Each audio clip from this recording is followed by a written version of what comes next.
Hello everyone, good morning. My name is Dr. Shreyash. In this video, I will be showing you 15-point parameters of body weight squat.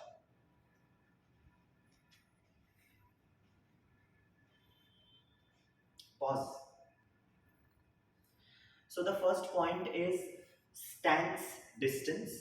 There are three stance distances that we can take in body weight squat.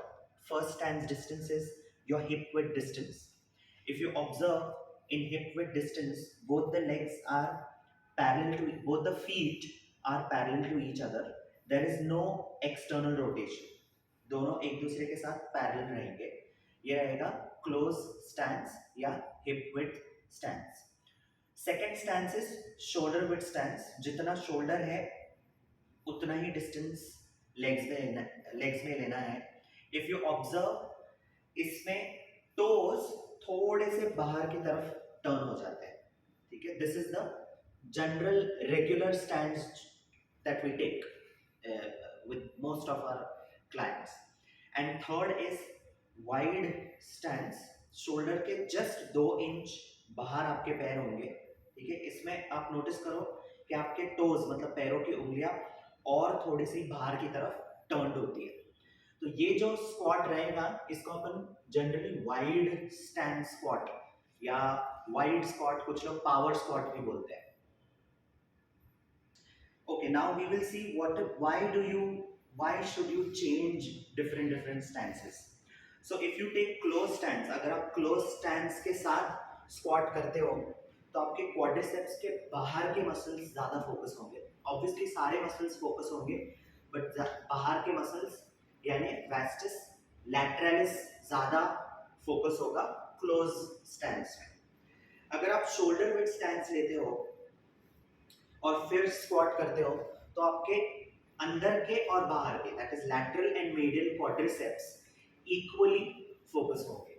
ठीक है, और अगर आपने wide stance के साथ में squat किया तो आपके अंदर के जो क्वाड्रिसेप्स है मतलब वास्टस मीडियालिस और adductor muscles, after you see this video make sure that you google or you check your textbook for adductor muscles of thighs. So wide stance लेने से adductor muscles और vastus medialis ज़्यादा focus होगा. That is the benefit. हम generally beginners को जब भी हम squat सिखाते हैं तब हमने हमेशा wide stance से squat सिखाना है, क्योंकि जितना ज़्यादा आपका base of support होगा उतना exercise easy हो जाता है. This rule applies for all the exercises, all the unsupported exercises. Remember this. Whenever you teach that exercise to your client, make sure that you are teaching that exercise with a nice wide stance. अब next देखते हैं कि squats में, body weight squats में start point और and point कहाँ पे रहेगा, मतलब शुरू कहाँ करनी है एक्सरसाइज और एंड कहाँ करनी है. And at the same time हम देखेंगे कि ब्रीथ इन कहाँ करना है और ब्रीथ आउट कहाँ करना है. तो कैमरा साइड में ही रहने दो. मैं शोल्डर विथ डिस्टेंस के साथ दिखा रहा हूँ क्योंकि हम जनरली रेगुलर स्टैंस के साथ ही बॉडी वेट स्क्वाट करते हैं. तो जितना शोल्डर है उतना स्टैंस लेग्स में मैंने लिया है. ठीक है, हैंड्स आप यहाँ रख सकते हो, यहाँ रख सकते हो, यहाँ रख सकते हो. मैं जनरली यहाँ पे रखता हूँ. ठीक है, so keep your hands here, take your hip down.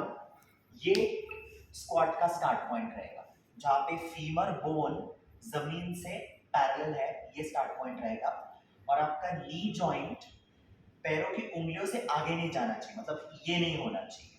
ठीक है, femur parallel to the floor. अगर आप ऑब्जर्व करोगे मेरी बैक स्ट्रेट न्यूट्रल है और अप्रोक्सीमेटली 45 डिग्रीज एंगल है, मतलब मेरे फीमर का और बैक का 45 डिग्रीज एंगल बना हुआ है. ये रहेगा स्टार्ट पॉइंट जहां हम ब्रीथ इन करते हैं, और ये रहेगा एंड पॉइंट.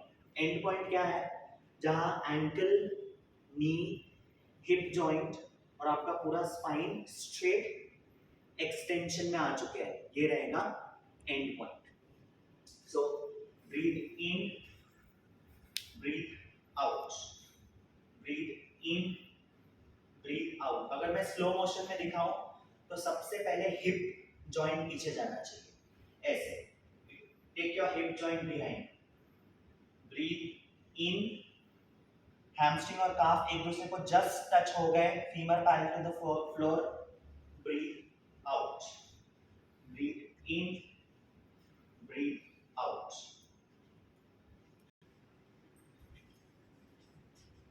नेक्स्ट हम देखते हैं कि स्क्वाट्स में मिस्टेक्स क्या क्या है। 3-4 मिस्टेक्स है सिर्फ। सबसे पहले मिस्टेक मैं बता चुका हूं, आप जब भी स्टार्ट पॉइंट पे रहोगे तो आपका नी जॉइंट टोज के आगे नहीं जाना चाहिए, मतलब ये नहीं होना चाहिए, it should not be like this, okay, it should be like this.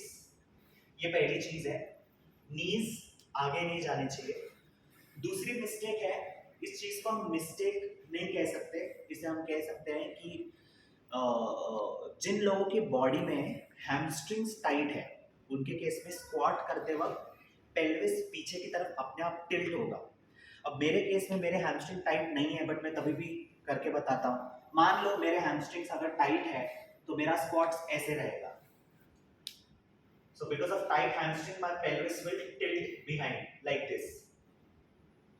So my pelvis, hamstring will pull my pelvis downwards. इसको बोलते हैं posterior pelvic tilt। कुछ लोग इसको लोअर बैक का राउंडिंग भी बोलते हैं। मतलब स्क्वाट्स में अगर किसी का लोअर बैक राउंड हो रहा है तो समझ लो एक तो उसके हैमस्ट्रिंग्स टाइट है या उसके ग्लूट्स टाइट है, क्योंकि ग्लूट्स अगर टाइट हुए तो हिप जॉइंट पीछे जा ही नहीं सकेगा, नी जॉइंट अपने आप आगे चला जाएगा, हिप ड्राइव और hip joint will not be able to dominate. अच्छा, नेक्स्ट देखते हैं कि स्क्वाट्स का क्लासिफिकेशन यानी काइनेसोलॉजी का क्लासिफिकेशन क्या है। फर्स्ट, स्क्वाट से पावर मूवमेंट है, बिकॉज इसमें एंकल, नी और हिप जॉइंट तीनों जॉइंट्स काम कर रहे हैं, तो ये पावर मूवमेंट है। ये स्ट्रेट लाइन मूवमेंट है, बिकॉज बॉडी का वेट स्ट्रेट लाइन में नीचे और स्ट्रेट लाइन में ऊपर जा रहा है। ऑब्वियसली ये पुश मूवमेंट में आएगा। फोर्थ, क्लोज चेन मूवमेंट में आएगा। This is a close chain movement, है ना। This is a bilateral movement, because दोनों पैर एक साथ काम कर रहे हैं और वो जमीन से कनेक्टेड है, so it is a bilateral movement and it is obviously unsupported movement. Last देखते हैं कि बॉडी वेट स्क्वाट्स में मसल इन्वॉल्व क्या है। प्राइमरी मसल इसमें रहेगा quadriceps, because shoulder weight stands में अगर आप ऑब्जर्व करोगे तो आपके नी जॉइंट सबसे ज्यादा काम कर रहा है, सो क्वाड्रिसेप्स ये प्राइमरी मसल रहेगा। सेकेंडरी मसल आपका रहेगा हैमस्ट्रिंग और ग्लूट्स, कुछ हद तक इरेक्टर स्पाइनी भी सेकेंडरी मसल का काम करता है।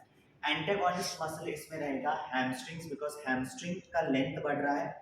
अगर आप ऑब्जर्व करो ऊपर आते वक्त आपके काफ्स का भी थोड़ा सा लेंथ बढ़ रहा है, तो काफ का ऊपर का पार्ट गैस्ट्रोनिमस भी इसमें एंटागोनिस्ट का काम करेगा। स्टेबलाइजर्स कौन है? आगे से कोर आपका स्टेबलाइजर रहेगा, पीछे से इरेक्टर स्पाइनी आपका स्टेबलाइजर रहेगा। अब आपने बार नहीं लिया हुआ तो शोल्डर का इसमें स्टेबलाइजेशन का सवाल नहीं आता। बारबेल स्क्वाट में शोल्डर्स या डेल्टॉइड स्टेबलाइजर होंगे, बॉडी वेट स्क्वाट में शोल्डर या डेल्टॉइड स्टेबलाइजर नहीं होते। तो वापस एक बार स्टेबलाइजर कौन है? कोर, इरेक्टर स्पाइनी या आपके मेन स्टेबलाइजर्स होंगे, प्लस हैमस्ट्रिंग्स भी स्टेबलाइजर का काम करता है। Antagonist is also hamstrings and